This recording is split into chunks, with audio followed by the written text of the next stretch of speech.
clear and it's quite obvious to everybody that the digitization of the world, if you want to call it that, and particularly post-COVID, the acceleration in that digitization is, and on one hand, on the other hand, the really deep tectonic changes in technology that are throwing up new opportunities and certainly new challenges are increasingly pointing to the need for more and more talented people in areas like artificial intelligence, semiconductor, the future of the internet, and many of these areas.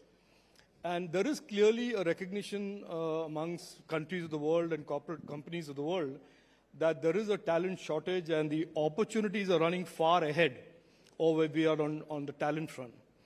It has been our Prime Minister's view from very early on, since 2015, that we want to really take this so-called demographic advantage that we have of a young workforce and to convert that into a really potent, highly talented, highly skilled workforce for opportunities in India as well as abroad.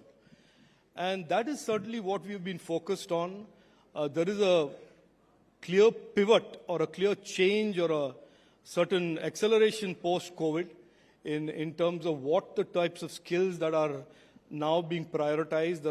There's more and more of a focus on future-ready skills. Earlier, the focus was on industry-ready skills. And so I think that our ambition and our goals of really, in a sense, becoming the skills hub or the skill talent hub for this new decade of technology opportunities is the focus, and that is certainly the work that we are doing. Right. Yesterday we had seen, for instance, the opposition bring out a black paper. You know, they called it 10 Saal of Anyay, according to them. And one of the issues that they are concerned about or talking about is unemployment. As a skill development minister, are their concerns valid in your view? Look, I think they were inspired by the imminent white paper, and it didn't take a lot of creativity for them to come up with a black paper. But look, it is one of those clear evidences of certain type of hypocrisy at work. Because one of the facts that needs to be told and told again is that in 2014, when Prime Minister Narendra Modi ji assumed office, the total workforce in India was about 41 crore Indians who woke up every day morning, went to work, earned a living and looked after their families. And out of that 41 crore Indians that went to work every day, 30 crore Indians had no formal skills or education. 65 years after independence, that was the situation of the Indian workforce. And the Prime Minister doubled down after 2015 and has really been focused on addressing the huge majority of people in our workforce that did not have skills and give them skills. Why? Because the job opportunities that are today coming and that are being created in our economy, this fast-growing economy, the fastest-growing economy in the world, require skills. There is really no opportunity today that can deal with or can be provided to somebody that does not have either an education or a skill. So if anybody has done anything about providing the skills and enabling and catalyzing young Indians towards these opportunities that are being created in the economy, it is our government over the last 10 years. So for those who actually were in government for 65 years and left a legacy of having 3 out of every 4 Indians without skills or education and left them on their own to fend for themselves in a fast-changing workforce, fast morphing workforce that were challenging people to come to work with skills, they certainly didn't do very much. So today for them to do a black paper or whatever shade that they are interested in is really, in my opinion, a sign of desperation because they're running out of things to say. And effectively, I believe very strongly, till the day we become a developed nation, let's assume it's 2047, these people will constantly be carping about something or the other, but they will not contribute to any new ideas, they will not contribute to the momentum of our nation, but they'll certainly come up with these half lies and half facts to create a narrative that is far from the truth.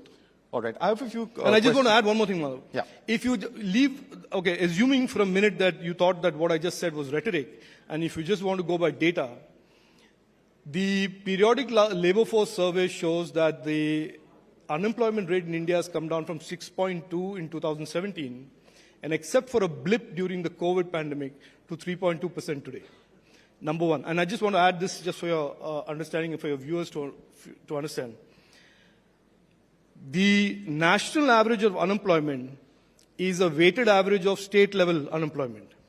And the states that have the largest unemployment today are states like Kerala, states like Rajasthan, states that just had these so-called black paper authors in government till very recently.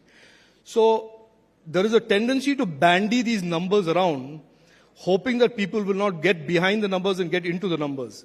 But the unemployment numbers that are talked about and that I showed is declining, is still a weighted average of very high unemployment in some states, which is the responsibility of the elected government of that state, and which in many cases are the same people who are the authors of the black paper. All right. I want to take you across to something that you mentioned earlier about artificial intelligence being the greatest innovation of our lifetime. How do you see this impacting on jobs in particular? Because there are many doomsday predictors who look at, how it could perhaps impact on jobs. There are those who say the impact will be to the counter. How do you look at it as also the MOS? Look, Madhav, technology in general is disruptive. Technology in general is accompanied by change. That was true when the PC came on the scene. That is true when the mobile device came on the scene, and that will be true when AI hits. That was true when the internet happened, and that is true when AI will come into our lives in a bigger and a deeper form than it is today. It is disruptive. There's no doubt about that. What it will do, according to me, and I'm certainly no prophet of AI or astrologer, but I certainly have a highly developed sense of intuition that AI will really create more and more opportunities in the workforce in terms of companies, enterprises, startups, etc., etc. It will certainly replace some jobs. It will certainly transform some job roles. And AI in its current form will certainly allow companies to do more with less. Which is not to say that the doomsday scenario that has been painted, that AI will certainly remove certain layers of jobs and therefore there will be, reduction in the workforce. I don't subscribe to that, and I certainly don't think anybody who has a reasonably highly developed sense of common sense about technology will subscribe to that. Yes, there is going to be disruption. Yes, there is going to be transformation. There are going to be new job roles created, which will require new skills, new talented workforce, new talent in the workforce, and there will be some changes in segments of the workforce today which can be replaced by AI. But are we doing enough to safeguard ourselves against the perils of AI? There have been deep fakes, several celebrities. I mean, there's a whole host of celebrities who've talked about those deep fake videos. Are we doing enough as a society or perhaps from the government side to safeguard against that?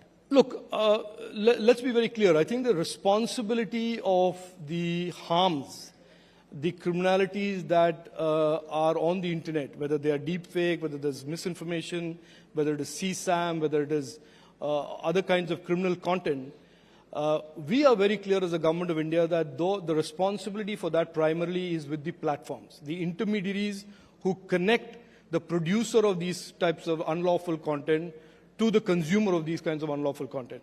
So we have since 2021 evolved a jurisprudence, evolved a framework of regulation that squarely ensures that the platforms and the intermediaries, as we call it in our law, are accountable for the safety and trust of the consumers of the internet.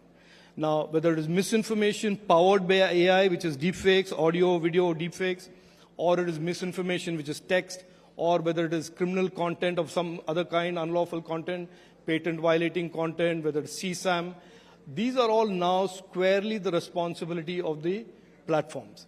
And we have made it very clear, and recently we issued an advisory to them as well, that if their general counsel hadn't warned them yet, in their in-house lawyers hadn't warned them yet, about the consequences of having their consumers violate, their users violate these laid down 11 types of unlawful content, the consequences are pretty severe.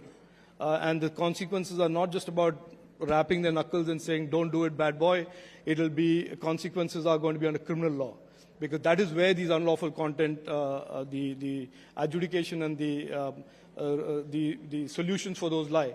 So I think the platforms understand this, that we are living in a new world where the safety and trust of our consumers and users and digital nagriks, as we call them, are very, very important deliverable for our government, and that this is a responsibility of the platform.